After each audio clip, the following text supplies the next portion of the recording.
Stop grocery shopping like a consumer and start managing your inventory like a CEO. Did you know most families are spending twice as much as they should on groceries because they don't know the proper way to shop? Hi friends, it's Audrey, and in today's video, I'm going to tell you practical, realistic ways to save money on your groceries without sacrificing your sanity, your time, or the foods your family actually enjoys. These are the exact strategies I use to keep our grocery budget under control, even in busy seasons of life. So if you're ready to lower your grocery bill, feel more organized, and stop dreading the checkout, then stay tuned. And as a reminder, my long-form videos are all subscriber request videos. You give me a topic and I cover it. So keep the requests coming. Now, if you're ready to learn how to save money on your groceries, hit the like button and we'll dive in. Okay, let's get into it. First, it's vital that you change your mindset, not just around groceries, but your home in general. I've talked about this in depth in my video titled, Your Home is Your Business, so definitely check it out if you haven't already. But you need to look at yourself not as mom or as wife or as homeowner, but rather as CEO. By acknowledging your status as CEO, you are making that switch from a victim, someone trying to keep up, to a leader, someone intentionally running their home. It sounds silly, but that subtle shift is so important to your brain.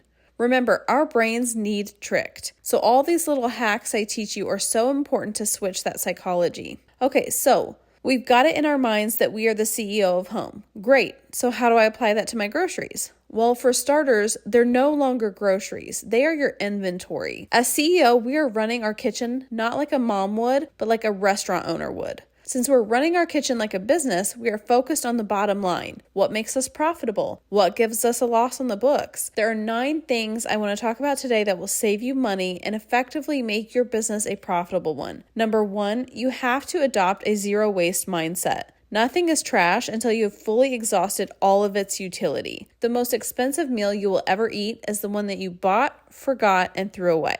A lot of people see an ingredient as having only one purpose. But just because you bought it for a specific recipe doesn't mean that's the only way you can use it. When foods are reaching their expiration, you can actually extend their life by cooking them into something else or freezing them for later. In today's video, you actually see me making breadcrumbs from a leftover sourdough loaf, blueberry muffins from old blueberries, lasagna from old cottage cheese, on and on. If you have it in your mind that, oh, that bread is about molded, I better throw it away, then you're essentially throwing money right into the trash. And then there's that loss that I was talking about. A CEO isn't about to let some stale bread be the reason they're operating in the red, right? Stop looking at what the food is and start looking at what it can become. Think of specials in a restaurant. Where do you think they get those from? If a kitchen has an overstock of salmon that needs moved in the next 48 hours, they aren't just cutting their losses. They're making that today's special. They're making today's special a pan-seared salmon with a lemon Dijon sauce, right? That's the mindset that we need to adopt. And building onto that, you have to understand the life cycle of food. The shelf life of a raw ingredient is instantly extended when you've cooked it. And the freezer is basically like hitting the pause button on your expiration dates. You need to be the boss of the clock. Don't let the clock be the boss of you. Should I do a more in-depth cook with me video on some ingredients that I need to extend the shelf life of? What would you call that? Give me some ideas. Number 2, you have to know what you already have. The manager of a restaurant kitchen is not placing next week's order without first taking an inventory of what's already on their shelves. How do you keep an accurate inventory? Well, for starters, you have to keep your food to a minimum. The more you own, the more you have to keep track of. Next, touch everything. It sounds weird, I get it, but it's a memory technique. How often have you had that one can or that one jar in your pantry for so long that you've completely become blind to its existence? By physically touching the item, moving it a little, you are breaking that wall of invisibility. You can see the item again. Once you have an accurate inventory of what you have, you can focus on what you need. This is also the time to rotate your food. Remember FIFO? Restaurants live by it. First in, first out. This means you're rotating your foods so that the oldest ingredients are in the front. Number 3, know the categories when it comes to food shopping. There are 3. Number 1, staples. That's things we can't live without. Number 2, ingredients for meals. Number 3, snacks and wants. That needs to be the order you shop for your products too. So if you have $100 to spend on groceries, you're spending the first of the $100 on your staples, and then you'll move on to ingredients for meals. And then if at that point your $100 is spent, then you just don't have money for snacks and wants that week. Number 4, meal plan from your inventory. We aren't meal planning based on what sounds good. We're meal planning based on what we already have. What I like to do is I'll take a look at my inventory and then I'll Google what I have. For example, I'll Google ground beef, onions, sour cream recipes, and then I'll see what kind of meals I can find. But you must shop your stock first. Number 5, cook the same meal over and over. It's okay to be boring. If you have the ingredients for spaghetti, then cook spaghetti all week. Don't let an open jar of pasta sauce sit in your fridge just because you're sick of cooking spaghetti. Don't let yourself become a short order cook. Number 6, you have to prep your food immediately. This can be really challenging for houses because it's so time consuming, but it's absolutely necessary. When you do your grocery shopping, you'll bring your food home and immediately prep it. Now, why am I saying the word immediately so much? Because if we don't do it right away, we never will. And that's how spoilage happens. If we can procrastinate, we will procrastinate. So immediately prep that food. And remember, food prep consists of tasks like washing produce, processing your proteins, assembling your lunches for the week, on and on.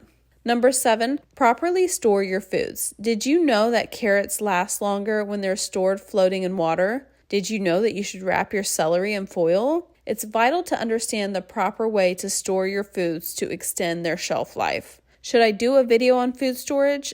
If so, let me know in the comments. Number 8, restage and repurpose. Restaging is the best way to ensure leftovers don't stick around too long. You see, typically leftovers don't get eaten because we get desensitized to them. We see that same container of spaghetti every time we open the fridge and it looks so boring and blah. So change it up. Create the illusion of something new. Maybe move foods into a new container, turn them different directions, move them to a different shelf. This works for the pantry and the fridge. You're just giving it a fresh look. You're making it more appealing and appetizing to your customers, which are the people in your house. Now let's talk repurposing. Maybe you've cooked dinner and you've got some leftover ingredients or maybe leftovers in general that you can repurpose into a new meal. For instance, you could take that leftover pasta and repurpose it into baked spaghetti. You could turn that leftover chicken into tomorrow's chicken salad. Just get creative. Number 9, stop shopping the sales. Grocery stores know that you'll spend more money when they advertise a sale. It's a marketing trap. Don't take the bait. They use loss leaders to get you in the door, knowing that once you're there, you'll probably overspend on impulse buys. It's like saying, yay, I'm saving $2, but spending $5 that I hadn't intended on. Don't get me wrong, some sales are worth it money-wise, but again, we're creating our meal plan based on our current inventory. Shopping sales disrupts our efficient meal planning.